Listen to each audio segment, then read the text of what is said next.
Gotcha. Is there anything else? Lightning round? Yeah, I can do it. Any thoughts on Anna? Anna Kasparian? Yeah. That's over, like, the whole birthing person thing, isn't it?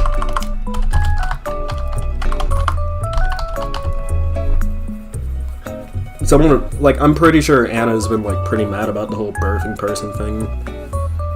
Which, like, listen, you genuinely want to solve, like, the fucking rhetoric around that? Just people who get birth. You know?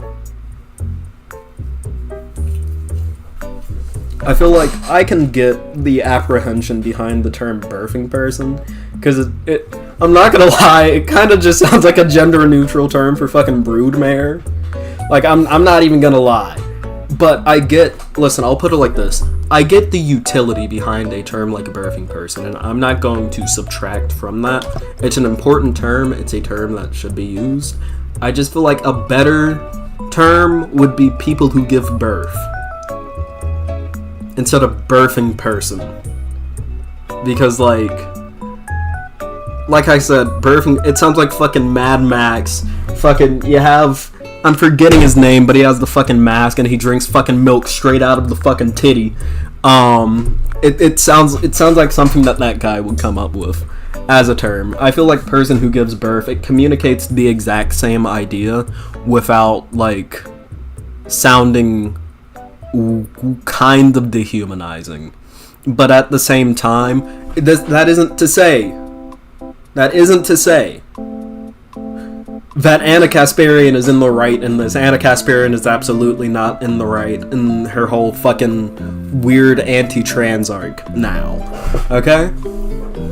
Like, you can criticize the term and say, like, hey, it's probably not the best sounding optics-wise. Yeah. Then we get into the debate over person first versus identity first language, I guess. But even then, if we're getting into that debate, it's like, come on. The good ending of birthing person critique, yeah.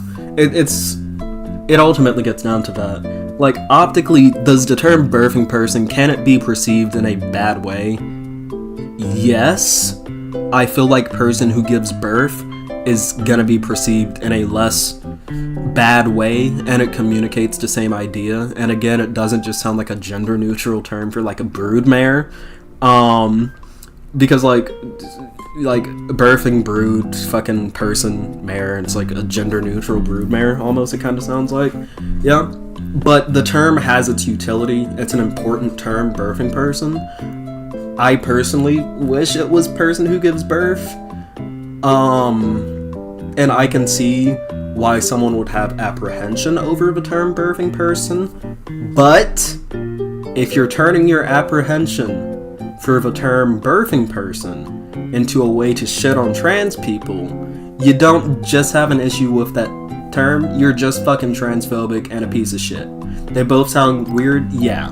And that's just one of the kind of the fucking ways that language is constructed. There's really no fucking way that we can make a term that is like that is so heavily associated with like the aspects of kind of the weird overlaps, but not quite, of like sex and gender, where like sex and gender are not the same thing, but like a lot of the terms referring to gender do kind of overlap with like the terms that we use to describe like sexual characteristics. But at the same time, you don't want to call a trans man like a fucking biological female, because then you sound like a fucking TERF, because that's what fucking TERFs say, and it's a whole fucking mess. So then you get down to terms like a birthing person, which communicates like an idea that makes sense. You know, there are people who give birth, and not all of those people are women, so that's a good thing to specify. But then birthing person just sounds fucking bad as a term. It's like, oh yes, come here, birthing person, and let me fuck you, so that you may give birth. Like, it sounds weird as fuck, dude. It sounds really bad. And then, you know, the only way to really fix that is person who gives birth, which is fucking long as fuck. And then someone might still find an idea, a bad fucking bit with it and like a way to critique it. But then at the end of the day, if you're using your dislike of the term birthing person to be transphobic, your issue isn't with the actual term, you're just being transphobic and you're a piece of shit. That's it. That's the take. That's the fucking take. Off the cuff, off the top of my head, that's the fucking take. Yeah? So Anna Kasparian going on this whole, like, anti-trans arc, kinda, sort of, because she doesn't like the term birthing person. It's not just because of the term birthing person, she's just being fucking weird and transphobic and shit. So, yeah. And then the submersible. Since I already did the birthing person rant, I might as well do the lightning round of pillow. But then you get down to the submersible with the whole people going underwater. This is my take on the submersible. It is funny. I'm not gonna lie, it's kind of funny that a bunch of people went underwater to see the Titanic, and then they got mushed. Like, they got basically vaporized by a submarine implosion. Like, cosmically... Oh, yeah, due to deregulation, I should say. Like, in a vacuum, that's bad, but a bunch of billionaires who typically want to deregulate industry because it allows them to save money, going underwater to see the Titanic on a deregulated, unregistered submarine, and then getting killed by that submarine that was not up to regulation, well, submersible that was not up to regulation standards. Cosmically, that's very funny. Like, cosmically, you have to admit, that's kind of funny. But at the same time, the people acting like the people dying on the submarine was some form of praxis, no. Hey, you know what happened to those billionaires' assets after they died? They didn't get spread back to the workers, you fucking idiot. It went to their family. It made more billionaires. This isn't praxis. Yeah? And even then, like, yeah, you have to take into account, like, a lot of those people on the... a lot of those people on the submarine, too. And by a lot, there were, like, 5 people. That 19-year-old, completely innocent. And it's important to note, too, like...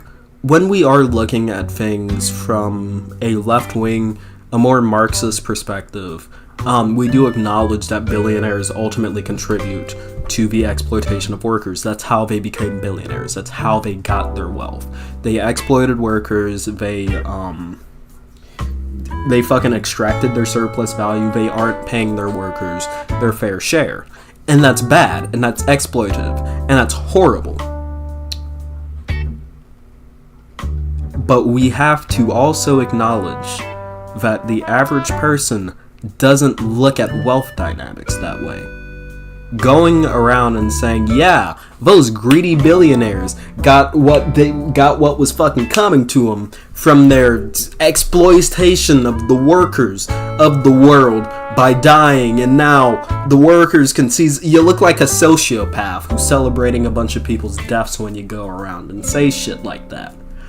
At the end of the day, and even then, like, those billionaires, like, a lot of billionaires don't realize, well, probably a lot of them do, actually, yeah, but I should go back to this. The average American, not even American, I'm still going off of, like, the DeSantis segment that I did, but the average person doesn't look at wealth dynamics that way. The average person just looks like, oh yeah, billionaires fucking suck, but at the same time, you know, if you work hard enough, you get there. That's what a lot of people think. Yeah? So celebrating the deaths of billionaires who died in a horrific way, you look insane. You look psycho. Don't do that. You can laugh at it, it's cosmically funny, like I said, but, like, keep in mind who you're talking to, keep in mind optics when you're discussing shit like this, you know? So that's my take on that. Shouldn't have deserved the dead. I also agree. The only reason why you should be going down to the Titanic is, like, research shit. Don't go there as, like, a tourist thing. And I dropped viewers from that, which, you know what? It is what it is. If you didn't like that little bit, I don't know what to tell you. Well, if you didn't like it enough to where you're, like, quitting the stream, I don't know what to tell you. That's just my opinion on it. We're the billionaires, pieces of shit, most likely. They're billionaires. But at the same time, like, be smart about it. You know how you do your fucking rhetoric. Please, God. Okay, laughing doesn't look psychotic. It's funny. It's funny. Like I said, it's cosmically funny. Just, like, be careful in the way that, like, you engage with it as a topic, everyone. That's what I had to do. You know? Okay. Next. Russia coup. So Prigozhin and the fucking Wagner group fucking, I guess, tried to unseat the Ministry of Defense, fucking Sergei Shoigu and shit, his entire shit in Russia. So they went into Russia, fucking took one city, held it for like a couple of hours, and then left. It's funny. Again, it kind of displays the weakness of what's kind of going on with Putin. Like, the fact that a mercenary group can just waltz into your country, take a city, and then waltz out without you. Listen, I don't advocate airstrikes, okay? Let me make that obvious. I don't advocate airstrikes. It was a mutiny. It was a mutiny, yeah, but again, fucking mutinying and saying like, oh yes, we're going to unseat the Ministry of Defense. That, it's not necessarily a coup, but trying to unseat a major facet of the government, I feel like, is more than a mutiny. Oh yeah, and then his fucking Prigozhin's apartment got fucking raided, and they had like all of the fucking wigs and like the beards and like the hats for his secret identities. That was funny. But yeah, talking about what this looks like for Putin, allowing a fucking mercenary group to like waltz through your nation and take a city and really not doing anything about it, and then like they kind of go to Belarus but not really, because apparently reports like the fucking president of Belarus, Lukashenko, came out and was like, hey, he's not in Russia.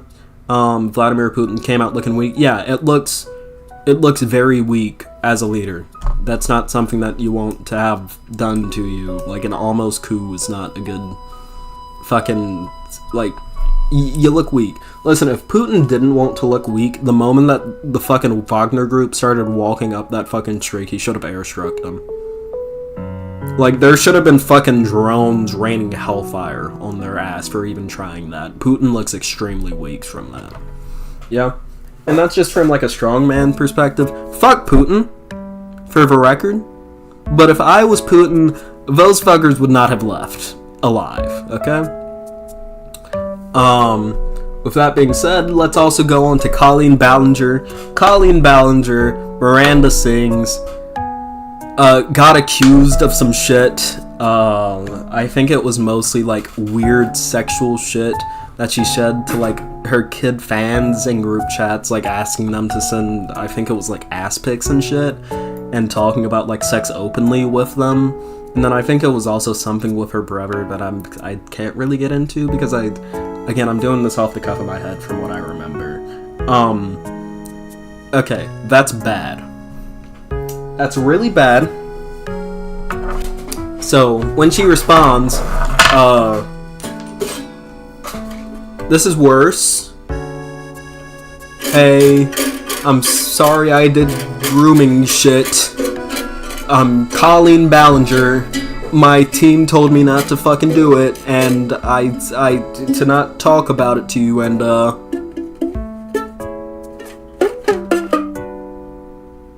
I can sing it. Like, that's... Look, bro. That's bad. Like, that's... A lot of people are saying it, that, like, that's worse than the "I'm sorry, I sexually assaulted you" interpretive dance lady. Like, yeah, that's worse. Both are really bad. Honestly, I still think the interpretive dance takes the fucking cake.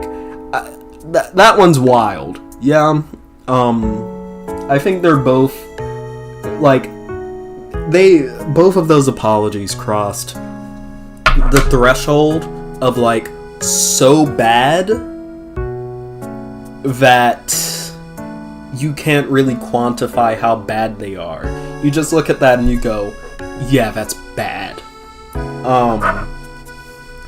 So yeah, okay. Anyways, that's the rapid fire segment. If you like the segment, make sure to like, subscribe, hit that bell icon. I love y'all, and I'll see you on the next video. Peace.